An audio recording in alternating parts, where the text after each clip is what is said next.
What I tell you? Wait. This that one that turned too. That one turns? Yeah. Oh, wow. Okay, I'm back at y'all real quick. I had to take a little quick step back. Look who I got here with me. Hello, Facebook and YouTube or Instagram. We got little Braylon right here. This is the Karate Kid right here. So they come to support. Showing love and support. Yeah. Crazy Be- Lady Bookstore. Be grateful. That's what you got to be grateful for. But anyway, you got anything you want to say? It's a beautiful Saturday except for it's windy. And those people from up north, I'm sorry, but we are having 71-degree temperature down here. About time. Anyway, I'm gonna jump back on. You want to say something, bro?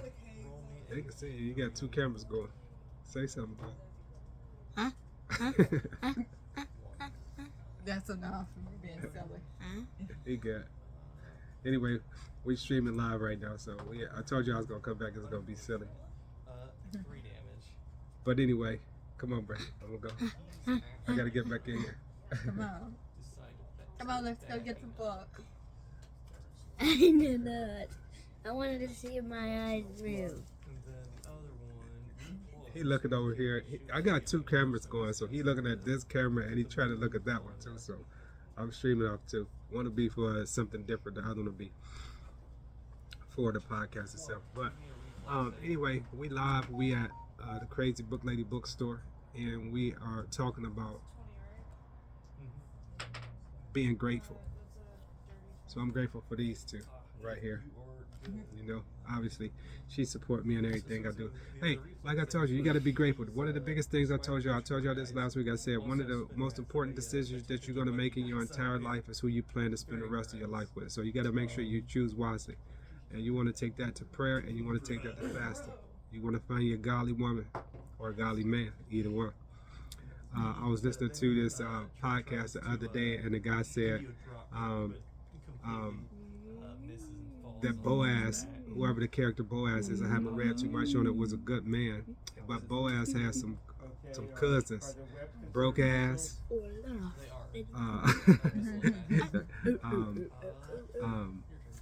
lazy ass. So you gotta make sure you gotta get your not Boaz's cousins. So anyway, but y'all probably seen that though. So anyway, but we talking about being grateful, and like I told you, like if you've lost the language of gratitude, you'll never be on speaking terms with joy. And I always end all of my podcasts with that, with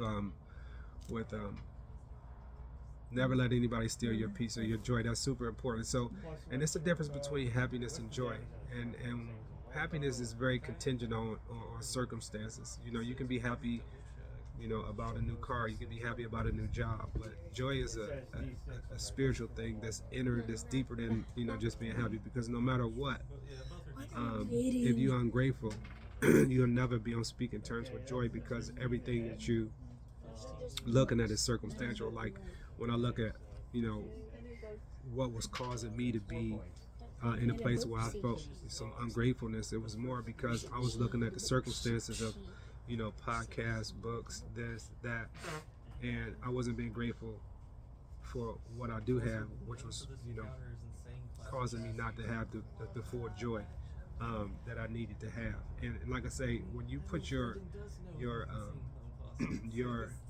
emotions or your feelings into things, and those things is what make you happy. When those things are not going your way, or when things are not going your way, it's easy to fall victim to that. And I don't care whether you're going to church or whether you're not going to church, whether you praying and fasting every day. You have to be in constant prayer and fasting, because it's easy to have, you know, the devil slip into your head like, oh, look, you ain't got this or you ain't got that.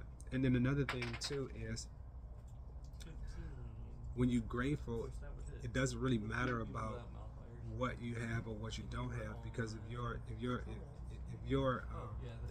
I would say heart and mind is invested in, you know, in, for me, in Jesus, for you in Jesus, it don't matter whether you have the world, you still got everything, or if you don't have nothing, you still got everything. So you have to make sure you have that understanding too.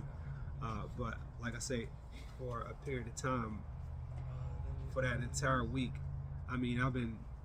Cash always tell me, my uncle Cash always tell me, man, you gonna go buy something. And I kind of laughed at him. He was like, for in 2025, he gonna hold his money a little tighter. And I said, me too. And he laughed at me and said, "No, you gonna spend something." But at the same time, sometimes spending money or going places or doing things, those things are like trying to fill a void or fill yourself with some, some temporary happiness when you're not just, the only reason why you're feeling that way is because you're ungrateful for what you do have. So continue to strive to be grateful for where you at, and the things that God did bless you with currently. Like I said, we're going to be talking about how do I be grateful? How can I be grateful? And when you think about it, ways that you could notice when you're grateful, when you're ungrateful, is when you're looking at other people's backyard or paying attention to what the Joneses are doing. That's an easy way. An easy way to fall victim to being, like unsettled in the spirit and not really having complete joy. There's a saying that says that, comparison is the thief of joy. A lot of times people compare themselves to other people or to other things. Right now, and it'll go back to basically what I said, if you stand in your own lane and you have your blinders on, you're trying to get from point A to point B. You're not really worried about what everybody else is doing. It's really almost like a golf game. It's you versus the course. It's you versus life. You have to understand that. So just remember that. So back to the topic at hand. Why are we here today? We're here because we are doing a book signing for vegans only. 30 days plant-based, one vegetable at a time. So remember what I told you guys. It's the physiology and the philosophy behind plant-based nutrition. It's 35 recipes in the book. You'll have your food out of the refrigerator and on the table within 30 minutes, 20 minutes at the least, 30 minutes at the most. All of the recipes in here are fantastic. They're really quick, really easy, right? And you will be able to get more vegetables. We'll show this camera too, into your diet. Now, like I mentioned before, this ain't really to move people away from not eating vegetables. It's more to introduce more. It's not really to move people from not eating meat. It's more to introduce more vegetables into your diet. 50% of Americans don't have enough vegetables in their diet, and I was just sharing that with someone here. One of the things when you think of it from a health standpoint, obviously, all your fruits and vegetables will have over 20,000 phytonutrients in them, right? Things that fight off cancer, antioxidants, things that help with cellular health. You'll have like water in these vegetables, which helps with hydration. Those are super important. So when you think of fiber is super important in terms of giving you a full filling. A lot of times we eat a lot of processed foods, and within those processed foods, what happens is after we eat within 30 minutes to an hour, we hungry again, so we overeat. And when you have processed foods that's refined, foods that has, high fructose corn syrup, hydrogenated oils, they have preservatives and additives. Those things actually lead to poor cellular health. And once your cellular health is impacted in a negative way, it's hard for you to lose weight, or it's hard for you to stay healthy. Eating poor foods or eating poorly and not introducing a lot of vegetables into your diet lowers your immune system, your immune function, so your body can't recover quicker. You get sick more often. And then just another telltale that if you even wanted to fast, that's super important too. But with the book, helping to build your immune system, you have to eat things that's green and leafy. That's the one thing I always share. And I'm doing this project at work, and it's called the Biggest Loser Challenge. And you probably see the video, but that's one thing that I tell the people that's in the program is really, introduce more vegetables in your diet. It's going to give you more of a full filling. Obviously, you want to have green vegetables, leafy vegetables, anything that has color to it. If you notice my book, right, on the book, you'll see reds, you'll see purples, you'll see greens. Those are the things that actually have all of the nutrients in them, and they're very nutrient dense. They have a lot of like vitamins, minerals. They have a lot of antioxidants in them. So you have to make sure that you're introducing those into your diet. That's a big thing. And obviously in the black community, we eat what we eat. My fiance, she's from Mobile, Alabama, so she's from the deep south. So a lot of the foods that she grew up with and grew up on, she still cook today. The only thing that I say to that is when I challenge you guys, I'm challenging you in the sense that back then when my grandmother was coming up and she's 99 years old, most people farmed. They grew their own vegetables. They farmed their own meat. So they knew exactly what their meat was eating. You have to understand that whatever that animal is eating, that's what you are consuming as well. So, and with that, a lot of the animals nowadays are being fed growth hormones, steroids, and things of that nature, and they growing really fast. So all of those steroids and hormones are, we consuming them as well. If you notice, just look at the youth today. Look how quickly the youth grow up today. Like in terms of from an anatomy standpoint, they grow up super fast. I can remember when I was little. Boys and girls didn't really, start to, develop until they was like 13, 14, 15. Now kids developing at 10, 11 years old. So we have to understand that what we consuming is really influencing that. So that's one thing. If you want to have a healthy lifestyle, digestion-wise, right? Eating more vegetables help with that, to give you a better digestive system. Your gut health actually improves from eating more nutrient-dense foods, which is vegetables. Not to throw shade on meat, but when you eat meat, you got to think of it. If you set a piece of meat out for a 3-day period, let's say pork and beef, it starts to rot. Pork actually will start to develop parasites, right? And people wonder why, like I'm losing my hair, or my dental hygiene is bad, or I smell a certain way. All of those things influence your health, your body, your anatomy, how you move, how you feel, how you smell. But on the other hand, if you take a seed from a vegetable or a fruit and you plant it, it'll actually grow. So the more, if you look at my skin has been like doing really well. Obviously, I'm doing some skincare too. But my hair, I'm 54 years old and I still have all of my hair, right? With the exception of a spot I have back here from an accident, I still have all my hair. I'm turning 54 in 2 months. So you have to understand that. What are you consuming, right?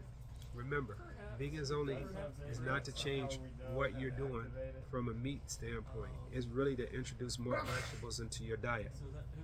And a lot of people don't understand the science behind that. And we're wondering why it's so much cancer, there's so much diabetes, there's so much high blood pressure. When you look in the black community, in black males, colon cancer, or, pancreatic cancer, and stroke, and things of that nature. And it's really all from what we consuming, and I was talking to my uncle, and one day he said, man, I don't know about that, man. You can eat them vegetables if you want to. He said, when I go up out of here, they're going to roll me out like Big Pun. So, Cash, that was super funny, but at the same time, you guys, you have to understand, I don't want nobody rolling me out like Big Pun. And then just to have that mentality, we don't want to have that. We want to be able to introduce, things that's more health-wise. And not that my uncle, don't eat vegetables, because I know he do. I'm over his house all the time. Well, when I stayed with him, I know he has a pretty solid, plan in place. But for the most part, Americans, when I talk to other students just from other nationalities and other countries and stuff like that, and I talk about the, just the nutrient density in the foods that we have in America, they frown up. They would never have none of this in some of the foods that we have. They would never serve that. So we have to understand that as a country, one, we eating poor, and it's driving our health to be poor.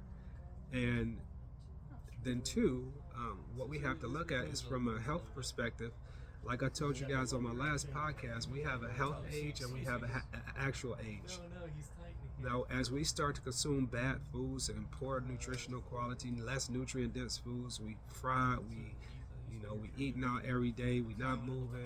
What happens is our actual age might be 54, but our health age is 76. And when I say health age, I'm talking about how is your organs functioning internally.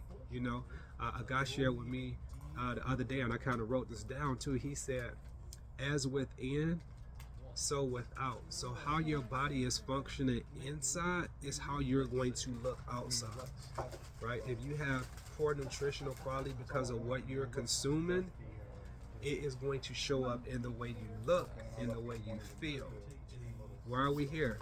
Vegans Only, the book, 30 days plant-based, one vegetable at a time, right? And he also said, as above, so below. So as we think, that's how we acting out. So everything above the head, so below, we move that way. So if we consuming things that's driving us to be unhealthy on the inside, that's expressing on the outside, it's impacting our brain, it's impacting how we function, and it's impacting how we move. It's impacting how we, how we operate on a daily basis. So if a person tell me their nutrition is not really, important, or, I ate like this for all my life. My grandmother ate like this. She lived to be 90. You cannot tell me what you consume is not influencing how you behave and how you act and your success in terms of, like, whether it's spiritually, physically, mentally, emotionally, and financially. If you have poor nutritional habits, I can guarantee you have poor financial habits. I guarantee you it's nothing.